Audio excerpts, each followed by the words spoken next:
नमस्कार। सस्यामला news channel में आप सभी दर्शकों का स्वागत है।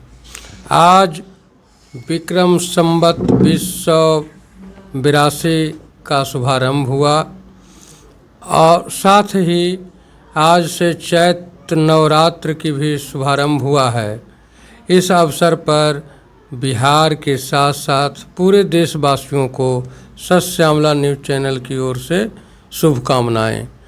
आज हम आपको एक भावी उम्मीदवार हैं, उनका परिचय आप लोगों से करवाएंगे, जो शिक्षाविद हैं और बिहार में वो आगामी जो विधानसभा चुनाव है उस चुनाव में वो अपनी उम्मीदवारी भी पेश करेंगे। उसके पहले हम आपको एक राजनेता जो ललन जी हैं उनसे आपको रूबरू कराते हैं। ललन जी, आपका हमारे चैनल में स्वागत। चलिए, आपके चैनल को धन्यवाद। ये तो सच है कि आजकल की राजनीति झूठ बोलकर कर रही है राज। इस छोटी सी बात को अब तक समझा नहीं है समाज। और विगत वर्षों से जिस रफ्तार से देश की राजनीति में गंदगी फैल गई है, अब तो ईमानदार लोगों को जीना दुर्लभ हो गया है। हम चाहते हैं कि राजनीतिक में फैली हुई गंदगी को साफ करने के लिए इलेक्शन में, एमपी के इलेक्शन में, एमएलए के इलेक्शन में विद्वानों को खड़ा होना बेहद ज़रूरी है। यह देश के हित में मजबूरी है।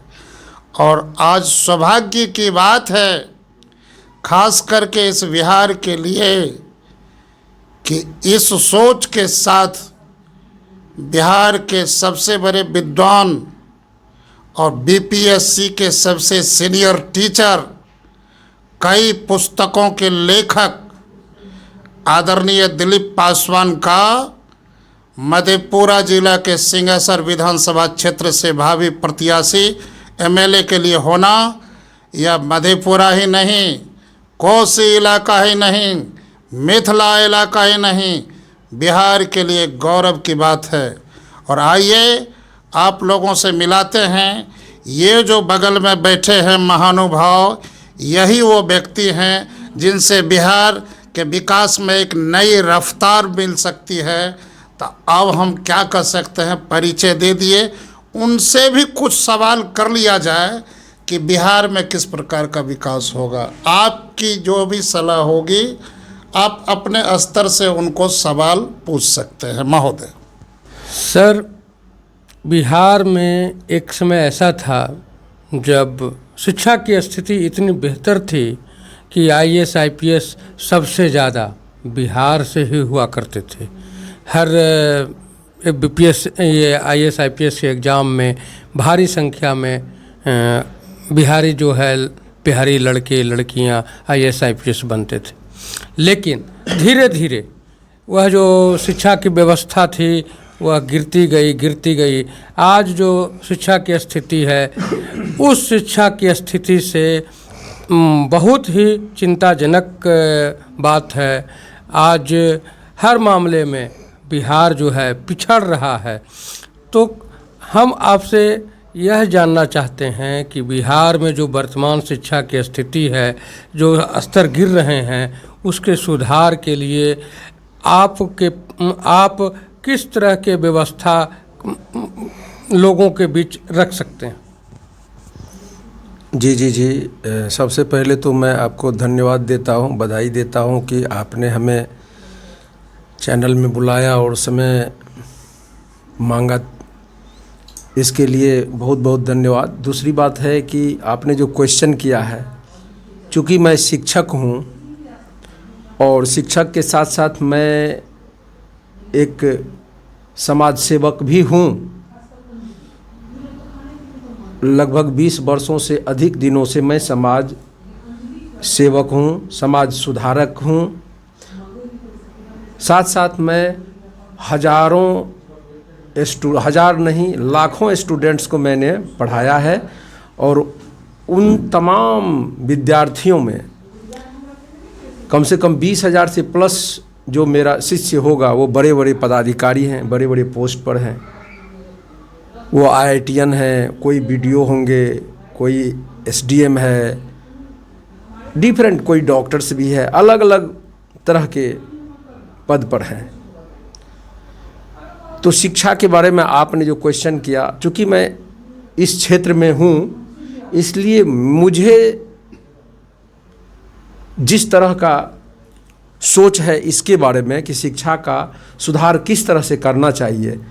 बहुत सारे लोग बोलते हैं कि टीचर्स का दोष है, शिक्षक नहीं पढ़ाते हैं स्कूल में, चाहे प्राइमरी स्कूल हो, मिडिल स्कूल हो या हाई स्कूल हो, शिक्षक नहीं पढ़ाते हैं। लेकिन मेरा ये मानना है कि उसमें शिक्षक का दोष नहीं है।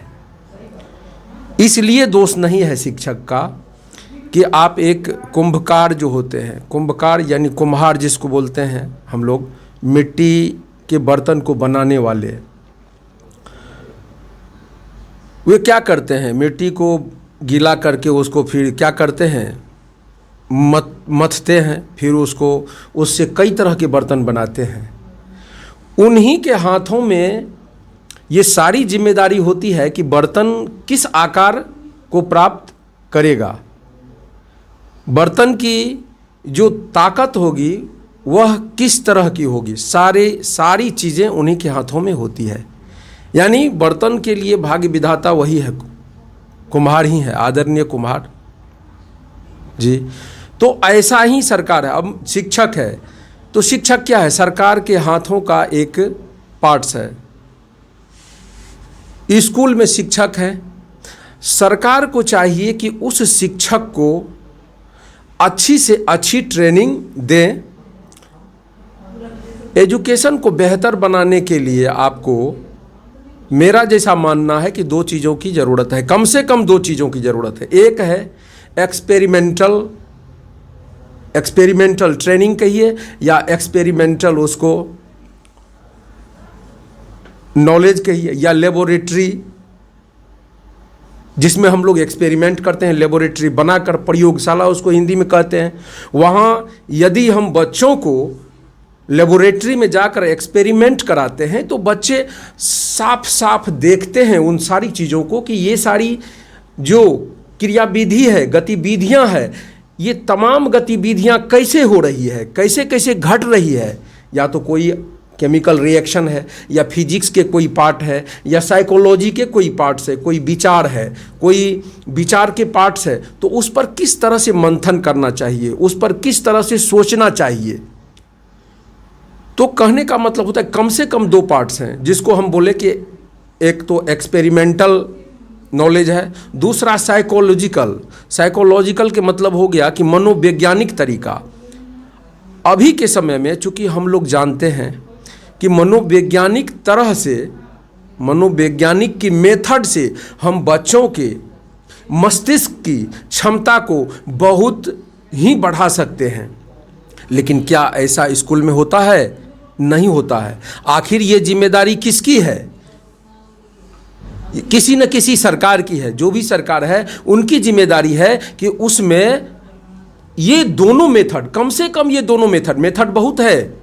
बच्चों के मस्तिष्क की क्षमता को बढ़ाने के लिए मेथड बहुत है, लेकिन कम से कम ये 2 मेथड हम उपयोग करके उसके ब्रेन की ताकत को बढ़ा सकते हैं और हम समाज के विकास कर सकते हैं। क्योंकि बच्चे जब उसको देखेंगे, सुनेंगे, तो बच्चे के दिमाग में उनका इमेज, उनका फिजिक्स से रिलेटेड कंसेप्ट, मैथमेटिक्स से रिलेटेड कंसेप्ट, साइकोलॉजी से रिलेटेड कंसेप्ट, पॉलिटिकल साइंस से रिलेटेड कंसेप्ट, तमाम विषयों के जो कंसेप्ट है वो वहाँ से क्लियर होता है। उसको सोचने समझने की शक्ति ज़्यादा से ज़्यादा मजबूत होती है। एक दूसरे फैक्ट के बीच में अधिक से अधिक वो डिफ्रेंशिएशन कर पाते हैं, और जब वो अधिक से अधिक डिफ्रेंशिएशन कर पाते हैं तो उसका कंसंट्रेशन, उसका फोकस, उसका स्टडी स्टेमिना, ये सारी चीज़ें बढ़ जाती है। और ऐसा हम मानते हैं कि यदि ऐसा होता है तो शिक्षा में बहुत ही सुधार होगा, बहुत ही सुधार होगा हमारे बच्चों के लिए। धन्यवाद।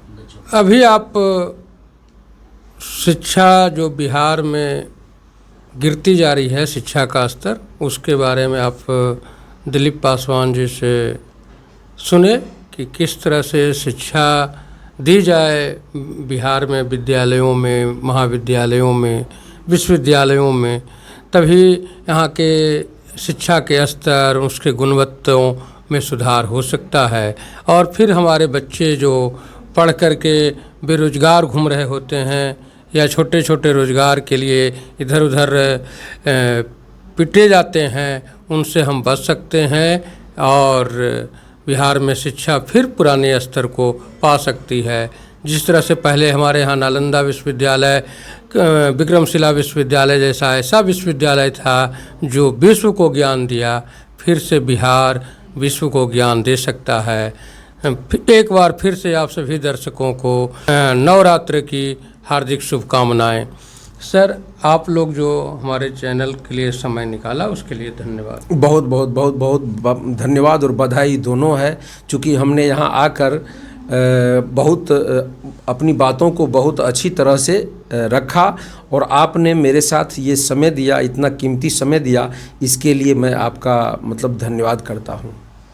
हे सत्य श्यामलाम न्यूज़, आशीष पथ पर जाना, आशीष सभी पब्लिक का सदा रहे। सत्यम हो, शिवम हो, सुंदरम हो, ऊपर वाले का आशीर्वाद आपके चैनल पर हमेशा सदा रहे, सदा रहे, सदा रहे। सर, श्यामला के दर्शकों से आग्रह है कि आप हमारे जो समाचार संकलन होता है उसे आप देखें, जो मुद्दा है उसको आप गंभीरता से लें, कमेंट करें, शेयर करें, लाइक करें। धन्यवाद।